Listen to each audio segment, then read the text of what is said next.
Hello, everybody. Welcome to Choices Finding Your Joy. Paula Vale here. Oh my gosh, this show is going to be life-changing for some of you. I have been counting the days for this interview. We have with us today Nancy Rynes.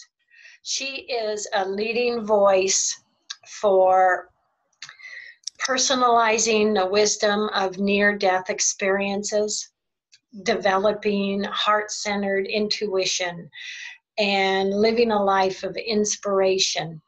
She is going to share almost unbelievable situation in her near-death experience with us. It's just going to take your breath away. You are amazing. You're a miracle, Nancy. First off, welcome. Thank you for having me on, neighbor.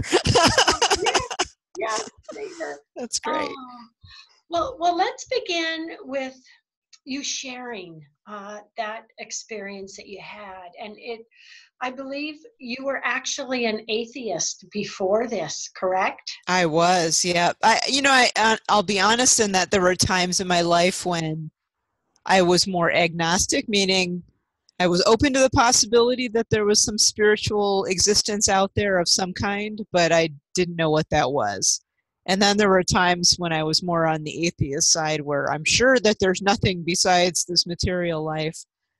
So I would go back and forth between that for most of my adult life. And this accident that we'll talk about today happened when about a little over 5 years ago now. So I was in my late 40s. So most of my adult life, I didn't believe in anything other than, this supposed material world that we like to think is around us that really isn't truly as material as we like to think it is. But so I didn't believe really in anything other than what I could touch or measure with my ruler, interact with on a daily basis. And about 5 years ago, I was living in Boulder, Colorado at that time. Went out on a bike ride in the it was the mid to late morning, and it was a beautiful, sunny, warm day, very dry, perfect bicycling weather. And in Boulder, everybody bikes. It's just a normal way of getting around. It is so normal that there are little bike highways everywhere. But I happened to be just on a regular road on a bike lane and was bicycling on a new traffic circle. One of those crazy roundabouts that everybody hates going into. They're really even worse on a bicycle. And I went into this thing, and long story short, a woman came in from the right-hand side and didn't stop. She was too busy texting. She didn't see me, didn't pay attention, didn't stop as she was entering the circle. It just kind of plowed right through the stop sign and hit me broadside. Is kind of like this on my right-hand side. The accident was horrendous, and if you want, I'm not going to get into the details of that today because we don't have a ton of time, but if you want to read about how the accident unfolded, it's in my book, Awakenings from the Light.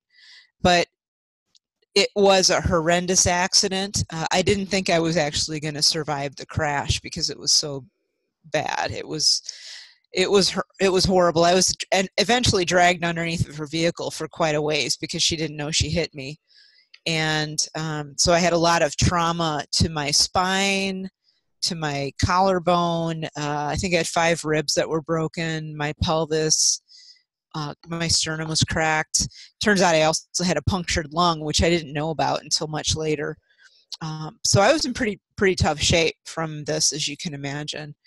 I did have one, during the accident itself, I was completely conscious, remember every millisecond of it, even today, 5 years later. But I also had what I thought at the time was weird experience that I didn't dwell on too much because I didn't know what to do with it. But I experienced the accident both from the perspective of being inside of this body, me, and standing physically outside of my body, watching the whole thing unfold from off to the side. And I call that dual consciousness. I don't know what the real term for it is or if there even is one, but what I began to notice and began to kind of put together for myself is that there were two very distinct levels of consciousness there. One, the body, our regular human consciousness, which is ego driven, it's fearful, it's anxious, it's all of that stuff that we need in our lives, all of those emotions, those thought processes, in order to live in this, physical existence, whatever this is. We have to have some level of emotional involvement, some fear, all of that stuff. In that moment, though, the fear had taken over. As you could probably imagine, I was terrified that I wasn't going to survive. But I noticed that consciousness that was outside of this body, that was watching the accident happen from off to the side, was exceedingly calm, very peaceful, almost in a Zen-like state, and kept talking to the me that was underneath the vehicle that was in the accident. Don't worry, everything's going to be okay. It's a horrible accident, yes, but you will be fine. This is the way that it's supposed to happen in this moment. Don't worry, it will be okay. You're well looked after. So it was more of a comforting, kind of connected spiritual voice that was coming from that other me, the higher self, the more connected part of me. And I felt that, like, what in the world is that? I had no training in consciousness to that point. I had no words to describe what was happening. I didn't know what to do with it, so I just said, okay, that's really weird. I'm not going to think about that too much. When the accident stopped, so basically when a bystander stopped this woman from driving and the paramedics came, that's when those two aspects of me came back together in my body, and merged back into this me that we're seeing here on camera. Mm-hmm. And that's for me when kind of like I knew that there was the start of going down the rabbit hole. I wasn't quite ready yet to go down the rabbit hole, but I was getting close. It was sort of the precursor for what was to come. So I had a lot of, as you can probably imagine, a lot of body trauma, a lot of broken bones. Most of them were in my spine. It was a major miracle, not a minor miracle, but a major miracle that I didn't die on the scene, or that I was actually still able to feel my feet and move my toes, because the trauma to my neck and back were unbelievable. I think the total number of they actually kind of lost count at bone breaks. So there were at least 24 bones that were broken. Each one of those bones were broken in multiple places. So they just basically stopped counting the number of breaks. It was just, there were too many breaks. So at the trauma center, they decided that the best course of action would, for me, in order to be able to walk again, because that was my biggest fear. I was terrified that I would never be able to walk again. That was looming. I was a bicyclist. I hiked. I did some trail running. I wanted to be active after this, and I just couldn't, in that point, like, wrap my brain around what would happen if I couldn't walk again. Mm-hmm. So they said, well, your best option really is to have surgery to put in titanium rods on either side of your spine to stabilize you. And then they would also put me in a body cast as well. The rods would be in there forever, and the body cast would be on for anywhere from, they said, from 12 to 16 weeks, maybe a little bit more, but 3 to 4 months is what they thought. So I went in for surgery and ended up dying on the operating table. I had some kind of an odd reaction to the anesthesia. My heart stopped, which is unusual for a healthy bicyclist. Back then I was a bike racer. I don't race anymore, but I was then. I was exceedingly healthy, very fit, very aerobically fit, and I just flatlined as soon as they gave me the anesthesia. I didn't know what was going on. I didn't go through the floating at the ceiling at that point. I left my body and was immediately somewhere else. And that somewhere else was this beautiful place. It looked to me, I was on a hillside overlooking mountains and valleys and beautiful silvery light. I mean, the light was indescribable. It was so, it glowed, like the air glowed. I don't know how else to describe it, but the air just glowed with energy. And I felt love. Not just that I felt loved with a D on the end, but I felt love as if it were a physical force coming through me. Like heat would come through you if you were standing in front of a fire. I could feel this network, this energy of love going through everything and me. I mean, that it was coming through me.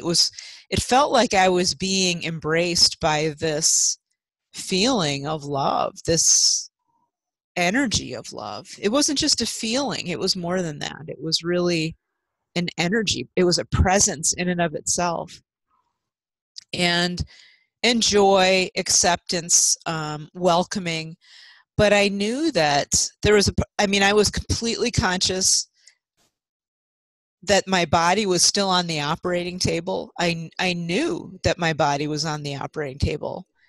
And I began to think, well, wait a minute, this isn't right. I wonder if I died down there.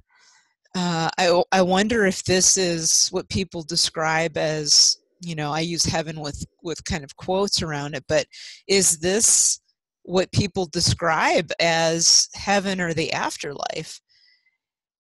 And I began to just I sat with that for a little while, and then there was an answer that came to me it was like it was coming from all around me, but inside at the same time, that said, this is your real home. This is your spiritual home. This is where you belong. Welcome home.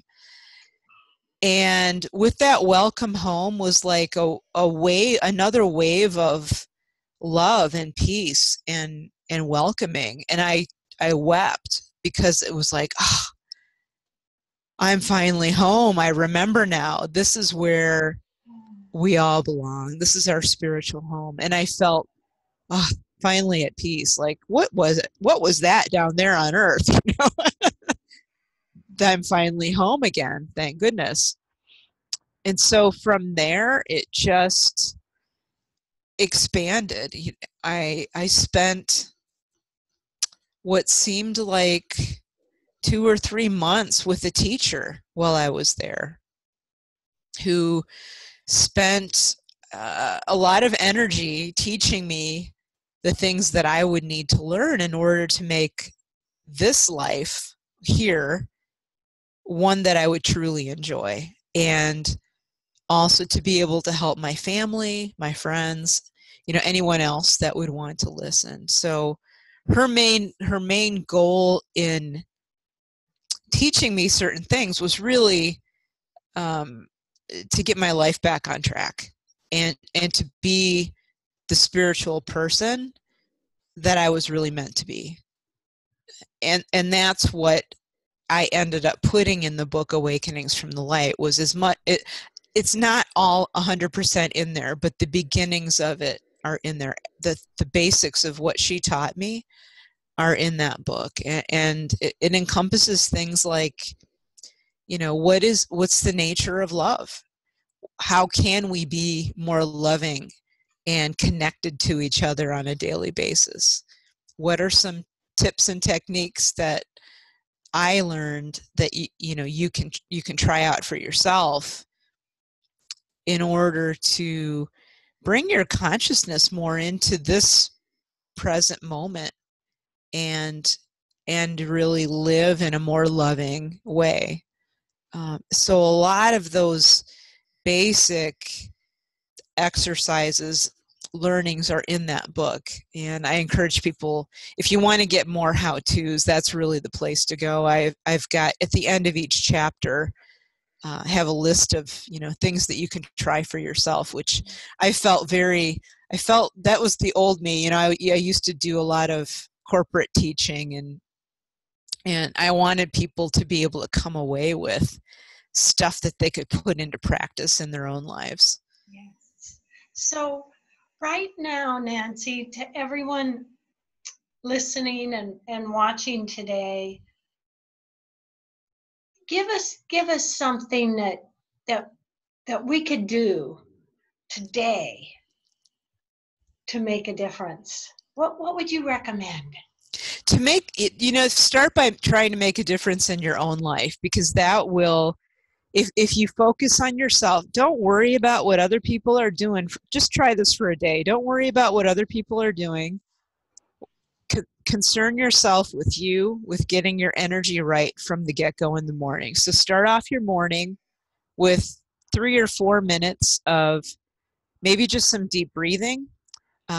Think about some of the goals that you'd like to achieve for that day, or maybe for the next few days. It doesn't have to be for that day, but I want you to try to get yourself into a good space. And then before you set off for for your day, before you head out the door, make some kind of an intention. This is my intention. You don't have to use it exactly, but something like this. Today, everything that I do will be from a place of love and light. And I say this out loud every morning.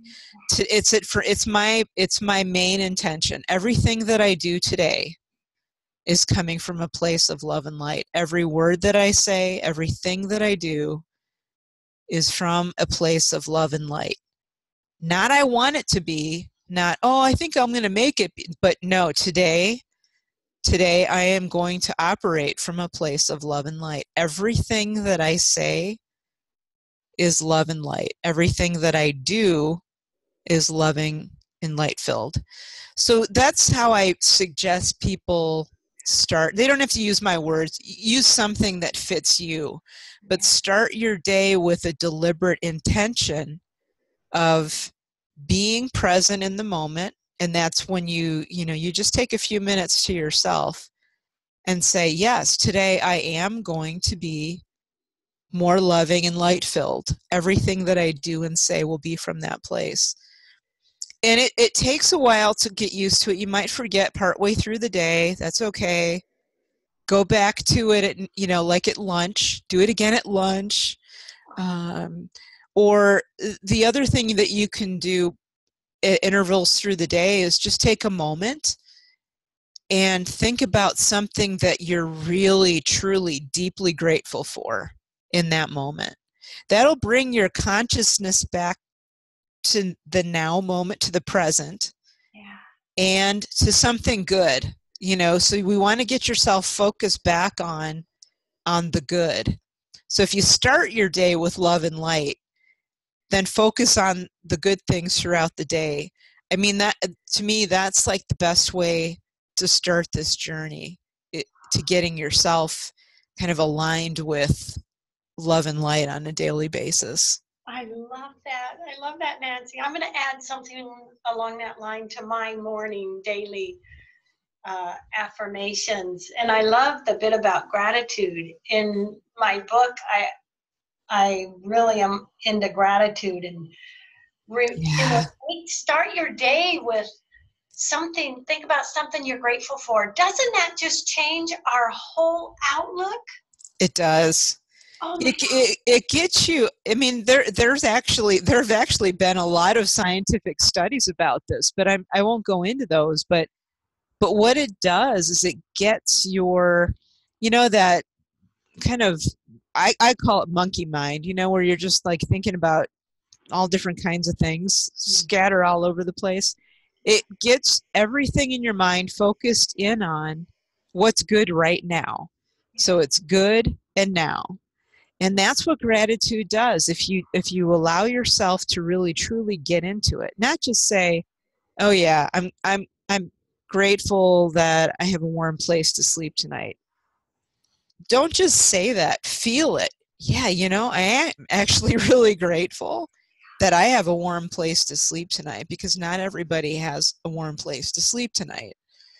So just allow a few minutes, maybe not even that. It doesn't even take that long to feel it, to allow yourself to really feel it.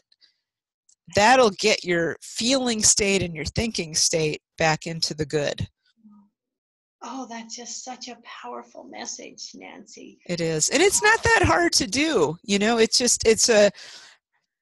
if you have to set a reminder on your cell phone, to just do a gratitude reminder every 3 hours. Try that and see how that changes your day. It does. It really does just totally Yeah. bring us back to, oh, okay, a different, instead of I want, I don't have, we go to I'm Right. grateful for this. Yeah. Yeah. It gets what it does is it gets you out of the wanting stage. And wanting is really, to me, the way I see the word want is really almost from a place of fear. Like, there's this big gap here. I don't have something and I'm afraid that I don't have it, so I'm going to want it. But what it does is it puts you in a place of, yeah, I have it pretty good. Yeah, I've got it pretty good. Like for my gratitude, my first gratitude every morning still is when I put my feet on the ground and can stand up on my own. I'm still grateful for that 5+ years later, because I don't take that for granted anymore. Yeah. Like, that can go away at any moment. Oh my So. gosh. You and I are like so connected. And I was a preemie baby under 3 pounds, not Oh my goodness. survived the night. And they brought in a priest, gave me my last rites. Wow. And so I've always I'm grateful for my life. Yeah. It just Yeah. changes us, doesn't it? It does. Yeah. Oh, take a moment, Nancy, to share with everyone your website. And then we have a few minutes left. Whatever Okay. last words. And everyone, we are going to be doing another show because she has so much more to share. So Yeah. watch for that. So my website is nancyrynes.com. That's NancyRynes.com. And my book is called Awakenings from the Light. You can get that on Amazon. And from my website, you can also link up to me via Facebook or Instagram or Pinterest. I don't do Twitter anymore, but you can get a hold of me on Facebook that way too. So just Google Nancy Rynes and you'll find me. I love it. I love it. And I know you talk about so many different things, Nancy, such as like the power of choice. Yeah. Anything you'd like to share with us on that topic? Well, gratitude goes back to that power of choice. So in each moment, what it comes down to is we have the ability in each moment to choose how we're going to live that moment. It takes awareness in that moment to make that conscious choice. But in each moment, you have the choice of how to live that moment. And that can be from a place of light and love and gratitude, or it can be from a place of fear and anger or anxiety. That's up to you. I would encourage people to make the choice every day, to try to have as many positive interactions as possible, because your choices make a difference, not only in your life, not only in the lives of those people around you, but your choice is actually, think about it this way, it's an energy vibration. When you make a loving choice to do whatever it is, it could be just to practice daily gratitude. It could be, I don't know, to give someone at the supermarket a helping hand with their groceries to their car. Something really nice when you're kind and gentle and compassionate, not only does it help the person you're intending to help, but it also kind of it invigorates that energy of love that's around us now, right here. I mean, we're all energy right now. We're all, even though we're still here in this physical plane, it's all energy. And the more that you can send out that positive, helping, loving, kind vibration, the more that you will, I call it strengthening the field of love around you. You're really having an impact. It isn't just some, I mean, a few years, 5, 6 years ago, I would have said, ooh, that's kind of woo-woo, but it's for real. We can talk about this in our next show, but there's a real energy around all of us from which we all come. We all come from that. And you can impact that by the choices that you make in every moment. So think about it. I mean, you're really not just interacting with the physical, but you're also interacting with the spiritual energy around you with each choice you make. I love that. I love that. And it's so amazing to see the difference you can make by, an act of kindness for Yep. someone or an animal, or even a smile or a compliment. I love doing that. I love complimenting people or giving them a smile and just see they just, Yeah.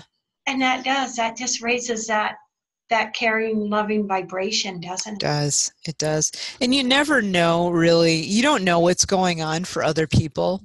And they may need that smile in that moment to kind of get out of a bad place. Maybe they had, like in my family, my extended family, we had a death in the family this week. And those smiles helped a lot for not only me, but for my extended family. So you just never know what kind of a long-term repercussion your good vibes are going to have on people, because you just don't know how someone's showing up in the moment. You don't know what people are going through, so help them out as much as you can. Oh, Nancy, thank you so much. Thank you. So fantastic. I'm so excited for our next get together. Yeah, we'll get that scheduled soon. Yes. And everyone, thank you for joining us. Love, hugs, and blessings. Nancy, love, hugs, and blessings. Thank you. Thanks so much. Oh.